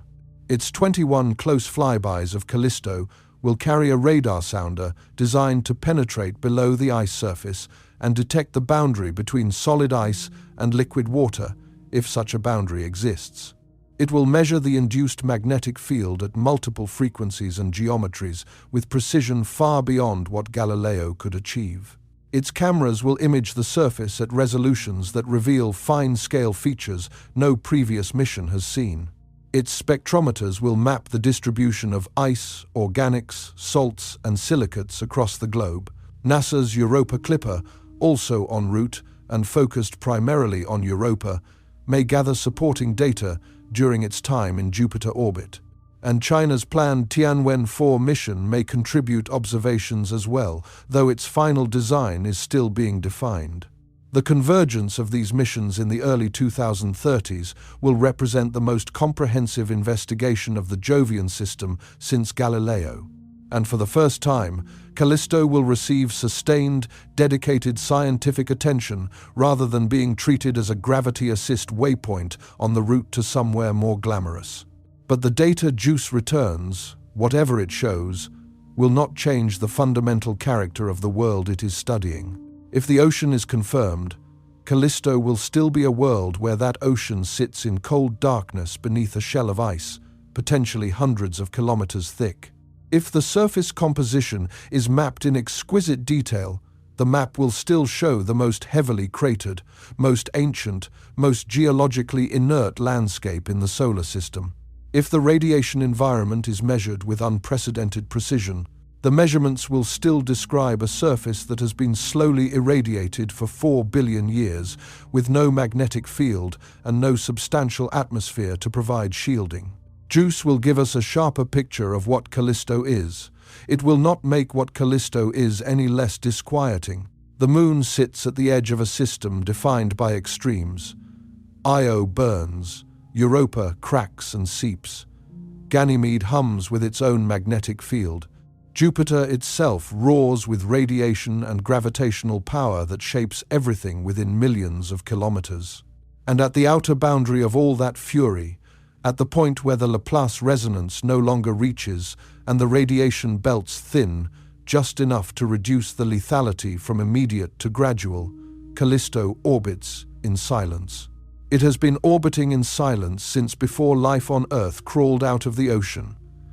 It will be orbiting in silence long after whatever we build there has crumbled back into the ice. The tension at the heart of Callisto's story is not between danger and safety. It is between what people expect danger to look like and what danger actually looks like when it is stretched across 4 billion years. The moons closer to Jupiter perform their hostility. Io puts on a show. Europa teases with possibility. Even Ganymede, with its complex terrain and intrinsic magnetism, has a kind of charisma that invites investigation. Callisto does none of this. It sits in the dark. It absorbs light and gives almost nothing back. It records every impact and heals from none of them. It holds an ocean that may contain the building blocks of life in a prison so energy-starved that those building blocks likely remain forever inert. And when you ask which of these worlds is the scariest, the answer depends entirely on what kind of fear you are calibrated to feel. If you fear the dramatic, the immediate, the violent, then Io wins. If you fear the unknown, the tantalizing, the possibility of discovery that might change everything, then Europa wins. But if you fear the kind of desolation that does not announce itself, the kind that sits quietly at the edge of the system and waits for you to notice it, the kind that has been accumulating for longer than complex life has existed anywhere in the solar system, then the answer is Callisto. And it is not close.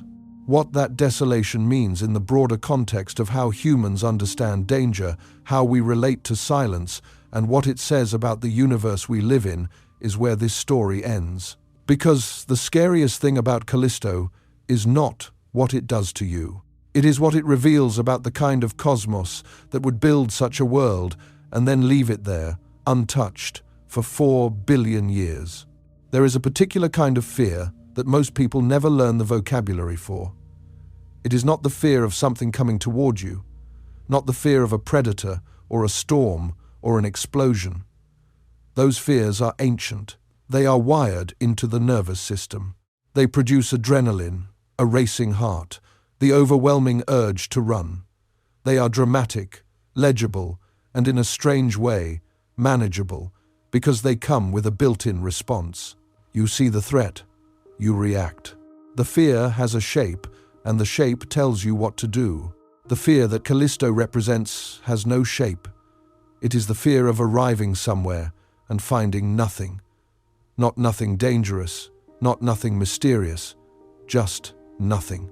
A world the size of Mercury, sitting at the outer edge of the most powerful planetary system in our solar neighborhood, covered in 4 billion years of unrepaired impact damage, frozen at temperatures that make the coldest place on Earth feel tropical, orbiting in the magnetic shadow of a planet that could swallow every terrestrial world in our system and still have room for more. And on that world, nothing is happening. Nothing has happened for longer than multicellular life has existed anywhere.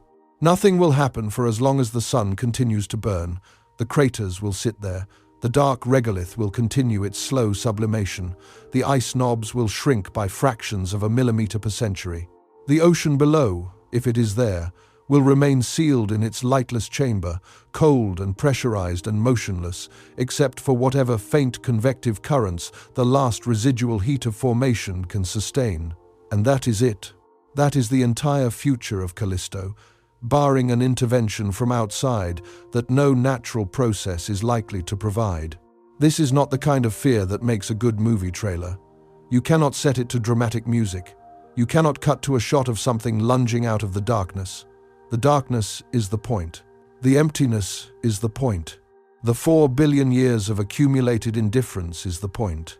And the reason it is frightening, genuinely frightening in a way that survives the initial emotional reaction and settles into something deeper, is that Callisto is not an abstraction. It is a real place. It is a world you could theoretically visit. And if you did, what you would experience there would be the most complete expression of cosmic indifference that any human being has ever encountered. Consider for a moment what standing on Callisto would actually feel like. Not the physical parameters, not the temperature, or the gravity, or the radiation. The experience, the phenomenology of being there. You are standing on a surface that is older than any surface you have ever seen or could ever see on Earth. The ground beneath your feet was cratered before the first bacteria learned to photosynthesize. The bright ice cap on the ridge to your left was exposed by an impact that occurred before fish existed. The dark plain stretching to the horizon in front of you has been sitting in the same configuration since before the Cambrian explosion, before trilobites, before anything with a spine or a brain drew breath anywhere in the universe, as far as we know. You are looking at a landscape that predates the entire history of complex life on your home planet. And it looks like it. It does not look old the way an ancient ruin on Earth looks old, where you can see the wear of centuries and imagine the people who once walked there. It looks old the way a rock at the bottom of the ocean looks old, undisturbed not because it was preserved, but because nothing ever cared enough to disturb it. The ground is dark. The craters are everywhere, overlapping, their rims softened by billions of micrometeorite impacts into rounded ridges that merge seamlessly with the surrounding terrain. The occasional bright splash of ice stands out against the darkness like a bone fragment in soil. There is no color. There is no contrast beyond the binary of dark regolith and bright frost. There is no sound, no atmosphere to carry it, no wind, no seismic rumble, no distant thunder. The silence is not the silence of a quiet room. It is the silence of a vacuum, a silence so total that the only thing you would hear is your own heartbeat and the mechanical hum of whatever life support system is keeping you alive. Above you, if you are on the Jupiter-facing hemisphere, the planet hangs in the sky like an eye that never blinks. It does not move. It does not rise or set. It occupies a fixed position overhead, slowly cycling through its cloud patterns as the planet rotates on its 10-hour axis, bands of ammonia crystal and hydrogen shifting in shades of tan and brown and rust. The great red spot wheels into view and out again over the course of hours. Storms the size of Earth form and dissolve in the upper atmosphere. Auroral curtains shimmer at the poles in wavelengths your eyes cannot detect. And none of it has anything to do with you. Jupiter is not watching. Jupiter is not threatening. Jupiter is simply there, the way a mountain is there, the way the ocean is there, present and enormous and utterly unconcerned with anything happening on the frozen world below. If you are on the far side, the hemisphere that faces permanently away from Jupiter, you do not even have that. You have stars. You have the sun, a bright point of light, roughly 1/27th as luminous as it appears from Earth, providing about as much warmth as a distant streetlight. You have the horizon, curving gently in every direction because Callisto's gravity is so low that the curvature of the surface becomes visible at shorter distances than you are accustomed to. And you have the ground, the dark, cratered, ancient, unchanging ground, stretching in every direction to the edge of a world that is very nearly the size of Mercury and contains, across its entire surface, not one single feature that was created by anything other than external violence or the slow decay of ice. This is not a landscape you would describe as hostile in the ordinary sense. Hostile implies opposition. It implies a force working against you, pushing back, creating obstacles that you must overcome. Callisto does not oppose anything. It does not push back. It does not create obstacles. It simply exists in a state so profoundly inhospitable to everything associated with life, warmth, change, growth, renewal, that your presence on it would be, from the perspective of the moon itself, the first interesting thing to happen on its surface in potentially billions of years. And that is not a flattering thought. That is a measure of how empty the preceding time has been. People tend to understand danger in terms of action. A volcano is dangerous because it erupts. A radiation belt is dangerous because it bombards. A tidal force is dangerous because it flexes and tears. These are active dangers, processes that do something. They have causes, mechanisms, timescales. They can be studied, predicted, and in some cases, mitigated. Callisto's danger is not active. It is passive. It is the danger of a world that does nothing, and has done nothing, and will do nothing, and yet is so thoroughly incompatible with human survival that stepping outside a sealed habitat for even minutes without protection would kill you through cold, vacuum, and radiation exposure. The danger is not in what Callisto does, it is in what Callisto is. And what it is, fundamentally, is a place where the conditions that life requires are absent at such a basic level that even the raw materials of biology, which may have been delivered to the moon at birth, have sat in cold storage for the entire history of the solar system without producing a single measurable outcome. The 2026 study on complex organic molecule delivery to the Galilean moons gives this emptiness a specific and haunting character. The research demonstrated that the icy grains from which Callisto accreted could have carried complex organic molecules, compounds relevant to the formation of amino acids and nucleotides, the molecular machinery of life. These molecules were not destroyed during incorporation into the growing moon. They were delivered intact, integrated into the body of Callisto, along with the ice and rock that make up its bulk. The chemical precursors were present. The water was present. The environment was present. And what happened next, across 4.5 billion years, was nothing.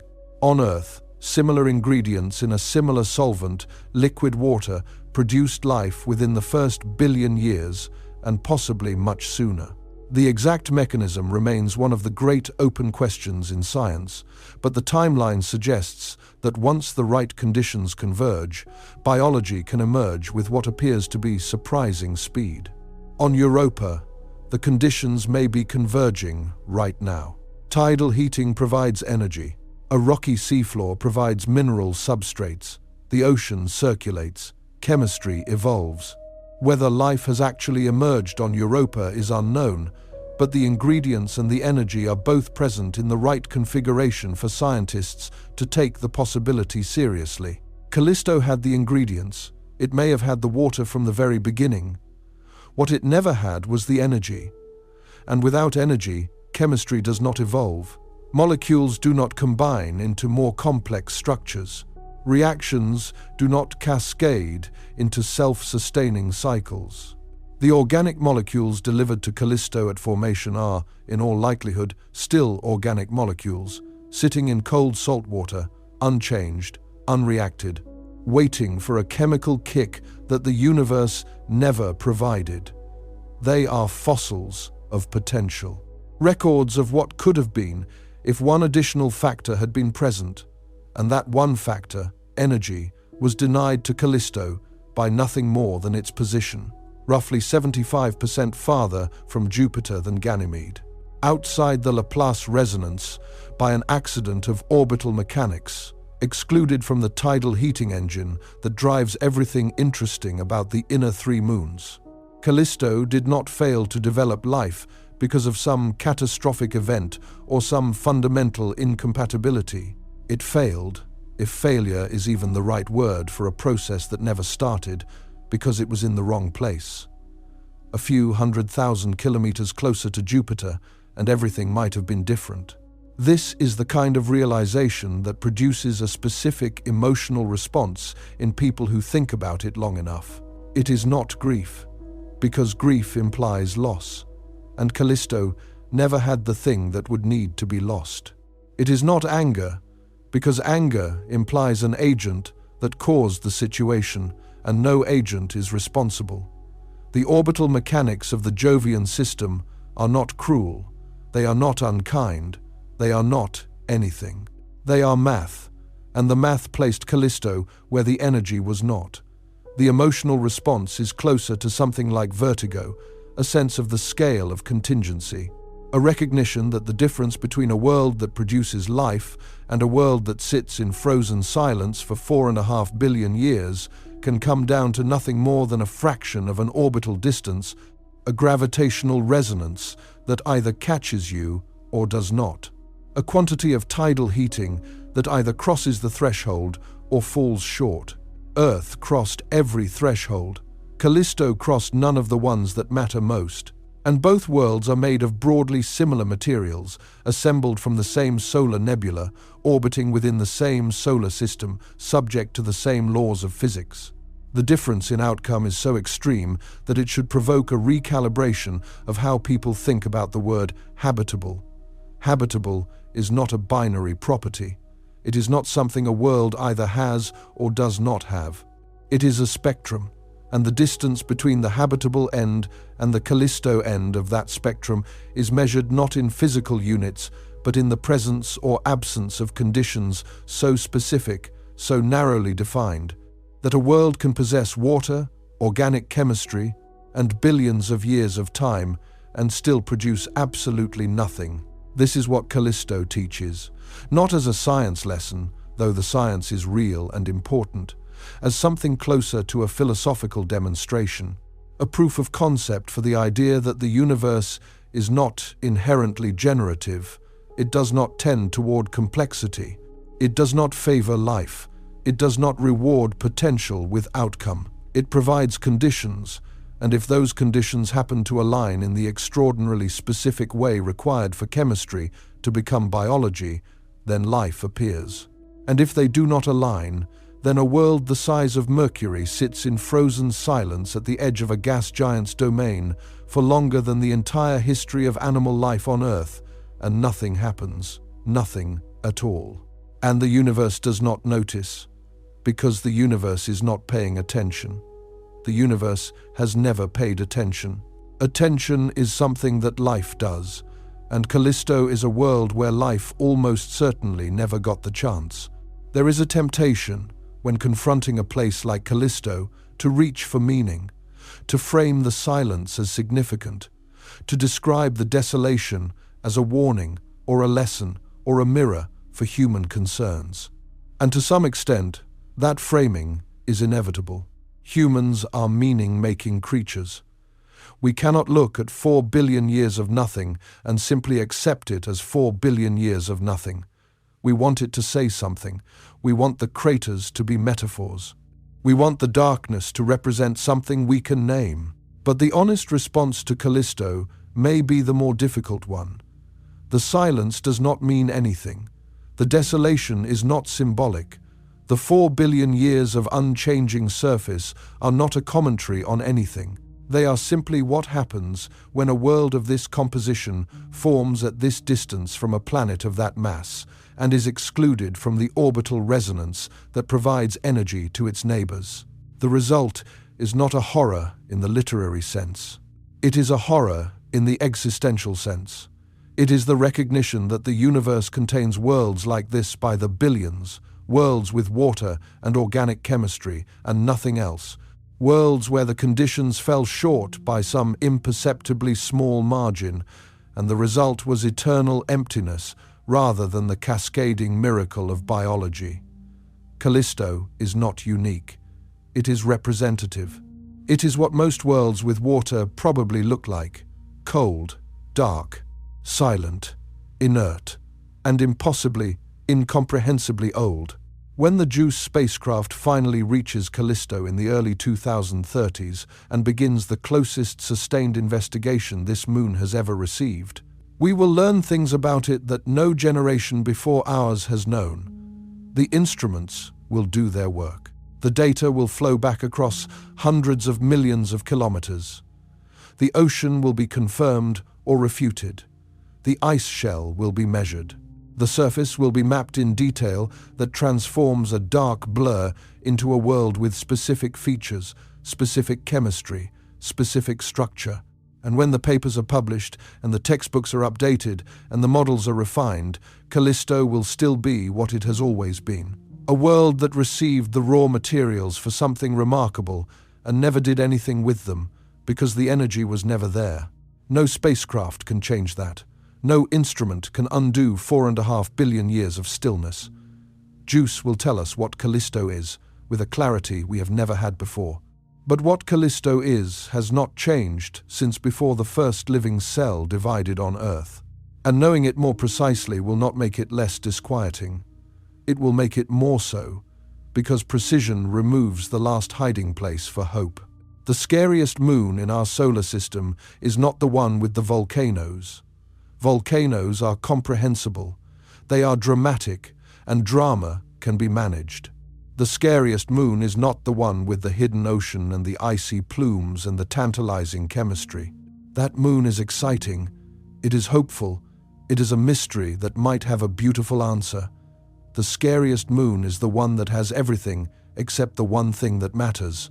The one that sits at the outer edge of the most powerful planetary system we know, bearing the oldest surface we have ever seen, carrying the scars of 4 billion years of impact that it never healed from, holding a probable ocean of salt water that has been locked in darkness for longer than animal life has existed anywhere, and doing nothing with any of it.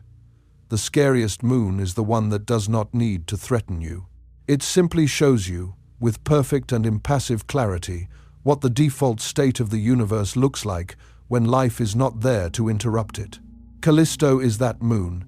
It has been there since before the first cells divided on Earth. It has been orbiting Jupiter since before photosynthesis filled our atmosphere with oxygen. It has been accumulating craters since before fish evolved eyes to see with. And in all that time, across all those billions of years, while Earth was building forests and filling oceans and producing minds capable of asking what is out there, Callisto was doing the same thing it is doing right now, sitting in the dark, absorbing impacts, letting its ice sublimate into the void one molecule at a time, holding its ocean in a sealed chamber where nothing stirs. It will still be doing that when every probe we have ever launched has gone silent. It will still be doing that when the Juice spacecraft exhausts its fuel and its orbit decays and its instruments go dark. It will still be doing that when the sun begins to die and the inner planets are swallowed. Callisto will outlast every mission we send to it. It will outlast every civilization that ever considers sending one. It is not fragile. It is not temporary. It is one of the most enduring objects in the solar system, a world whose surface has persisted essentially unchanged for longer than anything alive today has existed in any form. And that endurance is the final unsettling truth. Callisto is not frightening because it is doomed. It is frightening because it will go on. It will persist. It will continue existing in its current state long after every human concern has been forgotten, long after the concept of concern itself has ceased to apply to anything in this corner of the galaxy. The craters will still be there. The dark regolith will still coat the surface. The ocean, if it is there, will still be sealed in its chamber, and no one will be thinking about it, because no one will be there to think. The loudest moons get the attention, Io with its sulfur fires, Europa with its cracked ice promise, Ganymede with its magnetic heartbeat. People stare at those worlds because those worlds give them something to react to, something erupting, something hidden, something alive with possibility. Callisto gives you nothing to react to. It gives you a dark, cold, cratered, ancient, silent world that has been sitting at the edge of Jupiter's domain since before your species existed, waiting for nothing, expecting nothing, responding to nothing. And maybe that is why people have ignored it for so long, not because it is boring, not because it lacks scientific interest, but because looking at Callisto for too long forces you to confront a version of the universe that has no place for you in it. A version where the default is silence, where the default is emptiness, where water and organic chemistry and 4.5 billion years produce nothing at all, and where the most heavily cratered surface in the solar system stares back at you with the absolute indifference of a world that was never built with observers in mind. The scariest moon we have ever ignored is not scary because of what it might do. It is scary because of what it will never do. And the silence it offers is not the silence of a world that is waiting to speak. It is the silence of a world that has nothing to say, has never had anything to say, and will maintain that silence, unchanged and unbroken, for as long as the solar system endures. That is Callisto. That has always been Callisto. And now that you know it is there, sitting in the dark at the edge of Jupiter's kingdom, the oldest and quietest face in the solar system, it becomes very difficult to forget, which may be exactly the point. Some worlds demand your attention, others earn it by refusing to ask.